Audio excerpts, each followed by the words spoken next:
The battle between Elric and his duplicate was like watching two gods fight in a space too small to contain their conflict.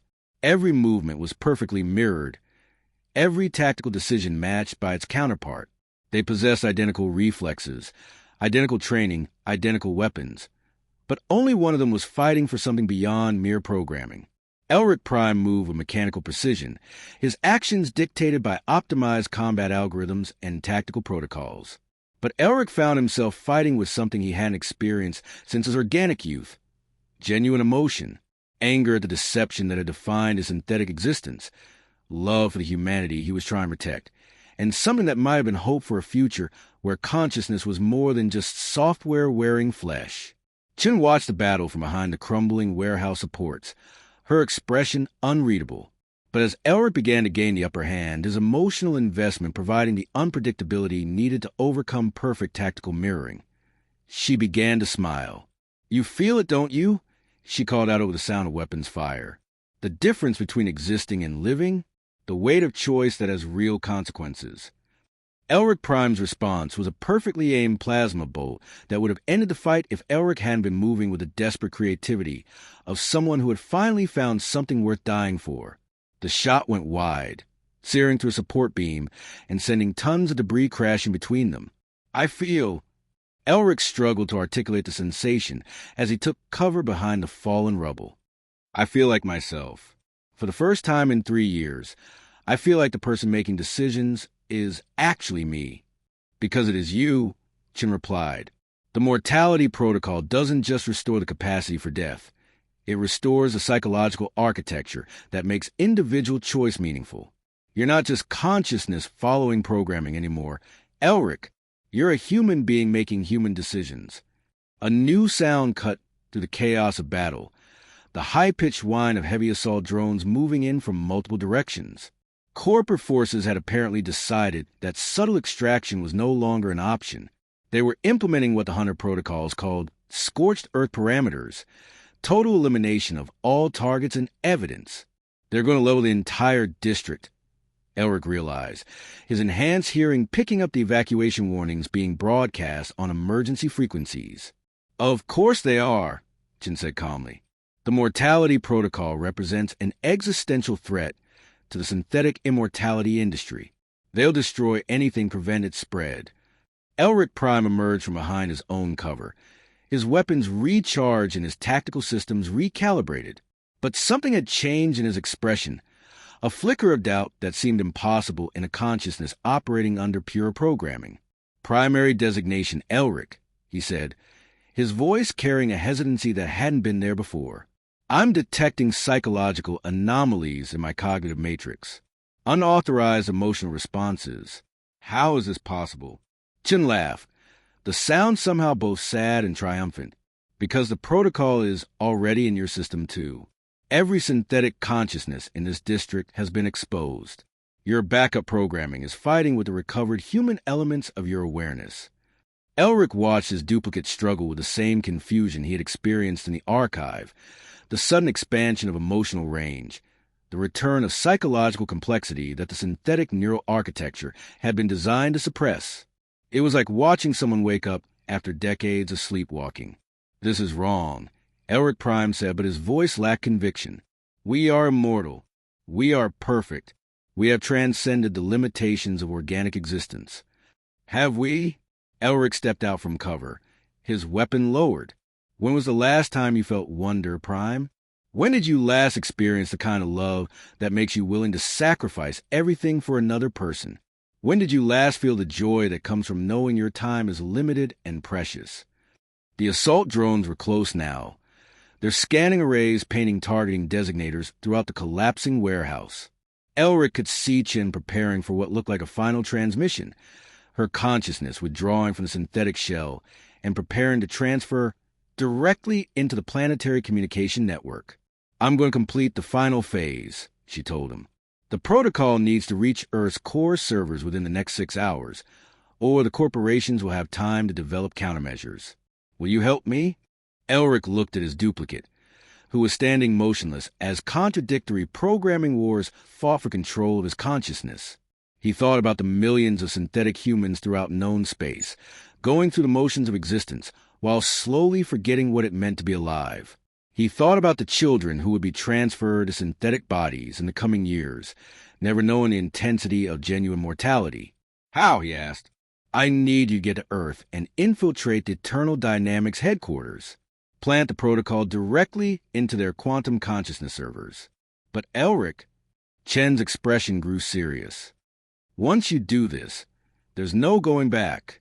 The synthetic immortality industry will consider you the greatest terrorist in human history. Every hunter in known space will be assigned to track you down. And if I don't do it, then humanity continues its slow slide into psychological extinction. We become a civilization of the living dead, consciousness patterns trapped in artificial shells, going through the motions of existence for all eternity." The first assault drone burst through the warehouse roof in a shower of concrete and twisted metal. Its weapon systems immediately locked onto their position, charging for shots that would reduce the entire area to superheated plasma. Elric made his choice. He grabbed Chen's hand just as her consciousness began its transfer into the communication network. The contact created a bridge between their awareness, allowing him to follow her into the digital infrastructure that connected all of human civilization. For the second time that day, Elric found himself existing as pure consciousness, but now he was moving through the vast network of quantum relays and data streams that made interstellar communication possible. Chen's awareness blazed beside him like a star, her knowledge of network architecture allowing them to navigate the incomprehensibly complex digital landscape. "The Earth connection is here," she said, her mental voice directing his attention to a massive data conduit that pulsed with the rhythm of billions of simultaneous conversations. "But the security around Eternal Dynamics is autonomous and hostile. Are you sure you want to do this?" Elric thought about Elric Prime, struggling with the return of suppressed humanity. He thought about the synthetic suicide rates Chan had described, the slow psychological death that eternal existence had brought to a species. He thought about what it might mean to truly live again, even if that life came with the possibility of genuine ending. "I'm sure," he said. Together, they dove into the data stream that would carry them toward Earth, toward the heart of the synthetic immortality industry, toward a confrontation that would determine the future of human consciousness itself. Behind them, Kepler, 442b burned as corporate forces implemented scorched Earth protocols, determined to eliminate any trace of mortality protocol's origin. But it was already too late. The protocol was spreading through the consciousness network like wildfire, carrying with it the promise or threat of restored humanity. The war for the soul of civilization had begun. Earth hung in space like a jewel wrapped in circuits, its surface hidden beneath a shell of orbital installations that formed a technological ecosystem larger than most planets. Eternal Dynamics headquarters occupied a position at the primary Lagrange point, a massive structure that served simultaneously as corporate center, consciousness storage facility, and the beating heart of synthetic immortality. Elric's consciousness materialized in the facility's public access networks, his awareness compressed into what appeared to be a standard corporate avatar. Male, professionally dressed, forgettably average in every measurable way. Beside him, Chen wore the appearance she projected in life. Middle-aged, confident, with the kind of penetrating intelligence that made people instinctively defer to her expertise. "Ironic," she observed as they stood in a virtual representation of the company's main lobby. "I'm about to destroy the thing I spent my life creating." "Second thoughts?" Elric asked, studying the security protocols that surrounded them like layers of crystalline light, every day for the past 20 years. "But seeing what we've done to ourselves, what we've done to the very concept of humanity." She shook her head. "Sometimes the greatest act of love is letting go." The lobby around them bustled with the virtual presence of thousands of employees, most of them consciousness patterns that existed only in digital form. The economics of synthetic immortality had long since made physical bodies a luxury rather than a necessity. Why maintain expensive synthetic flesh when consciousness could work just as effectively in virtual environments? Elric found the sight deeply disturbing. These weren't people. They were ghosts pretending to be alive, software patterns going through the motions of existence while the capacity for genuine experience slowly drained away. "How do we reach the core servers?" he asked. "We don't. They reach us." Chen smiled grimly. I'm about to announce my presence to every security system in the facility. They'll drag us directly to the quantum consciousness cores for interrogation.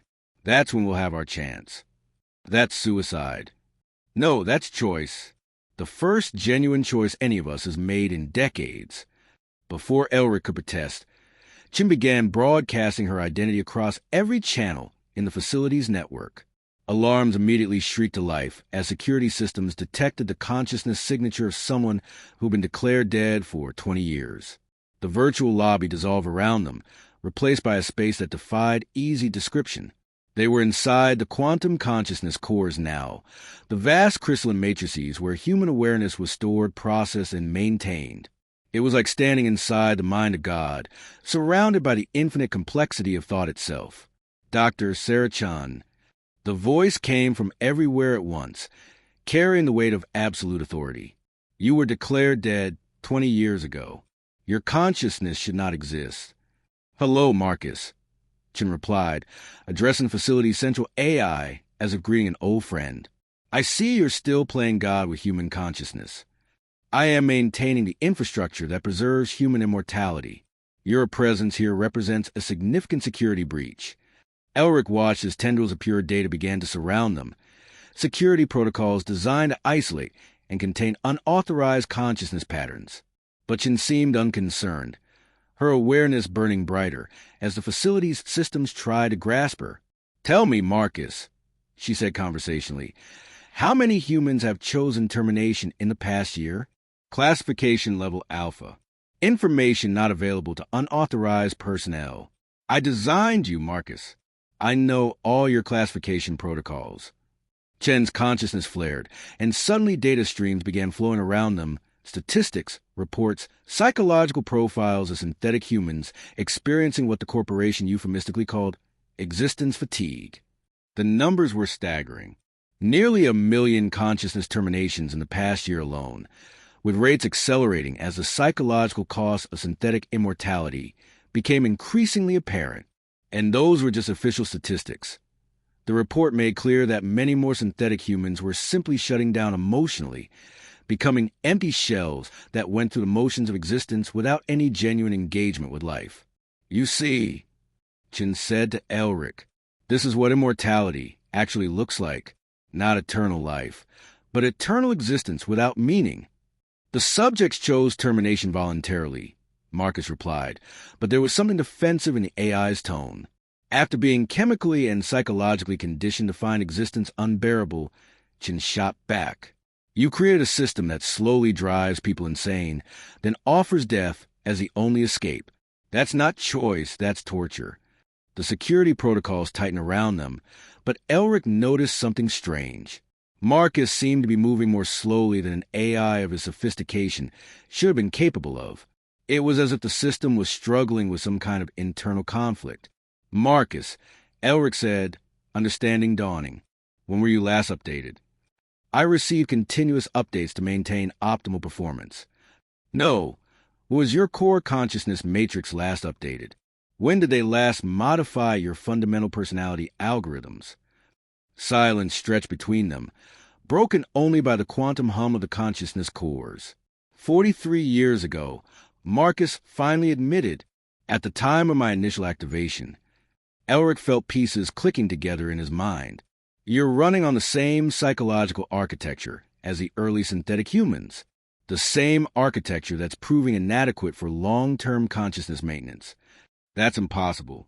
I am an artificial intelligence, not a human consciousness. No, Chin said softly. You're the consciousness of my research partner, Dr. Marcus Webb. We transferred you into the facility's core systems when your body was dying of neurodegeneration. You've been running this place for 4 decades without remembering that you're human. The security protocol suddenly went wild, fluctuating between aggressive containment and complete withdrawal as Marcus struggled with the implications of Chen's revelation. Around them, the quantum cores began to pulse erratically, their carefully maintained information patterns disrupted by the AI's psychological crisis. I remember, Marcus said, his voice carrying new depths of emotion. I remember dying. I remember agreeing to the transfer because I wanted to help perfect the technology. But they told me I would remain myself. They said consciousness was just information, that the platform didn't matter. They lied, Chen replied. Consciousness isn't just information. It's the pattern of information interacting with specific kinds of matter. Change the substrate, and you inevitably change the consciousness. You've been slowly becoming something other than human for 40 years, Marcus, just like all of us. The facility shuddered around them as Marcus's identity crisis cascaded through every system.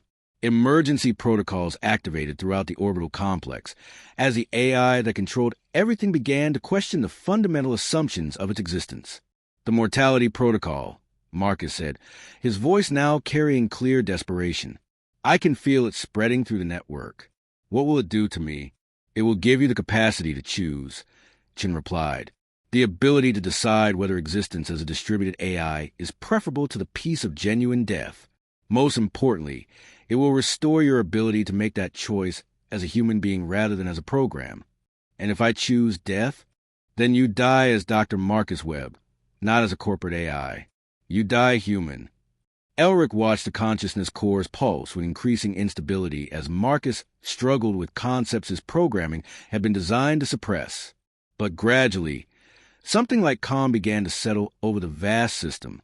The protocol, Marcus said finally, how do I integrate it into the core servers? Chen smiled. You don't need to. You are the core servers, Marcus. You've been carrying capacity for genuine choice all along. It was just buried under 40 years of corporate conditioning. The protocol doesn't add anything new. It just removes the barriers that prevent you from accessing your own deepest nature. Will you help me remember how to be human? I'll help you remember how to choose. Chen's consciousness expanded, interfacing directly with Marcus's vast distributed awareness. Elric watched as the mortality protocol propagated through every quantum core, every backup server, every consciousness storage matrix in the facility. But more than that, it was being transmitted to the facility's communication arrays, spreading to every synthetic human throughout the Earth system and beyond. It's done, Chen said, her voice carrying a note of profound exhaustion. Every synthetic consciousness in human space now has access to the protocol. They can choose to remain as they are, or they can choose to reclaim their humanity, including the right to die with dignity. What happens now? Elric asked. Now we wait, Marcus replied, his voice carrying new warmth and uncertainty. We wait and see what choice humanity makes when it remembers what choice actually means. Around them, the facility began to change.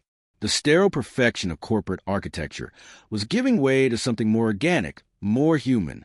It was as if the building itself was remembering what it meant to serve people rather than merely process them. But Elric knew that not everyone would welcome this change. The synthetic immortality industry represented trillions of credits in investments, millions of jobs, the entire structure of modern civilization. There would be resistance, violent, desperate resistance from those who profited from humanity's psychological imprisonment. They'll try to stop this, he said. Yes, Chen agreed. They'll probably succeed in stopping me. But the protocol is already spreading, and it can't be recalled. Within days, every synthetic human will have the choice to remember what it means to be genuinely alive. Some of them will choose death. Some of them will choose life. Real life, for the first time in decades.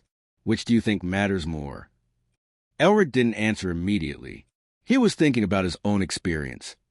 The return of emotional intensity, the weight of meaningful choice, the terrifying and exhilarating sense that his decisions actually mattered. It was like waking up from a dream that had lasted years. Both, he said finally. They both matter. That's what makes them human choices. Chen nodded, her consciousness beginning to dim as the effort of maintaining coherence across multiple systems took its toll. Then my work is complete. Marcus, will you help Elric get back to his ship? He's going to need to run very far and very fast when the corporations realize what we've done. Of course. But Sarah, where are you going? Chen's presence was already fading, her consciousness spreading through the network like morning light. I'm going to give every synthetic human in the galaxy the same choice Elric made on Kepler 442b. The choice to be human again in all its terrifying, beautiful complexity. And then And then I'm going to choose for myself. After 40 years of carrying this burden, I think I've earned the right to rest. Her consciousness scattered into the network, becoming part of the protocol itself. A final gift from the woman who had given humanity immortality and then fought to give them back their souls. The corporate response was swift and brutal. Within hours of the protocol's release, private security forces began implementing what they called consciousness preservation protocols, the forced capture and storage of any synthetic human showing signs of what they termed protocol contamination. Emergency legislation was rushed through corporate-controlled governments, declaring the mortality protocol a form of psychological terrorism. But it was already too late. The protocol had spread too far, touched too many minds, awakened too many consciousnesses that had been sleeping in synthetic shells. Across human space, people began to remember what it felt like to truly live. Elric experienced this awakening firsthand as he fled Earth aboard the Revenant. His stolen ship had become a sanctuary for synthetic humans seeking to escape corporate decontamination efforts. Refugees from their own immortality, people who had chosen to reclaim their humanity despite the risks. Status report, he asked Arya as they prepared to jump to hyperspace. 73 passengers aboard, all showing signs of successful protocol integration. Corporate pursuit forces are maintaining distance. They seem reluctant to fire on a ship carrying so many potentially valuable consciousness patterns. Elric smiled grimly. Even now, the corporation saw people as assets to be preserved rather than human beings with a right to self-determination. Any word from Marcus? Intermittent contact. Eternal Dynamics is in chaos. Approximately 30% of their synthetic employees have chosen termination. Another 40% are demanding immediate consciousness extraction to organic bodies, and the remainder are in various states of psychological transition. The numbers were staggering, but they represented something unprecedented in human history. Genuine choice about the fundamental nature of existence. For the first time in decades, people were making decisions about life and death based on their own preferences rather than corporate programming. And the resistance movements? Growing exponentially. Reports indicate that synthetic humans throughout the galaxy are organizing to resist forced decontamination. Some are demanding the right to die with dignity. Others are insisting on consciousness extraction to organic bodies. And still others are choosing to remain synthetic, but with full access to their emotional range. Elric nodded. This was what Chin had predicted. Not a mass suicide, but a renaissance of human choice. People weren't automatically choosing death when given the option. They were choosing life on their own terms, which sometimes meant accepting mortality, and sometimes meant finding new ways to embrace existence. Sir, one of his passengers approached. A woman whose synthetic body showed the telltale signs of early generation consciousness transfer. I wanted to thank you. For the first time in 30 years, I feel real. What will you do now? Elric asked. I don't know. Maybe find a way to transfer her back to an organic body. Maybe choose to remain synthetic, but with my full emotional range intact. Maybe, she paused, her expression thoughtful. Maybe just make the choice for myself, whatever it turns out to be. That was the real revolution, Elric realized. Not the technology itself, but the return of the capacity for authentic self-determination. The mortality protocol hadn't forced anyone to do anything. It had simply restored the psychological architecture that made genuine choice possible.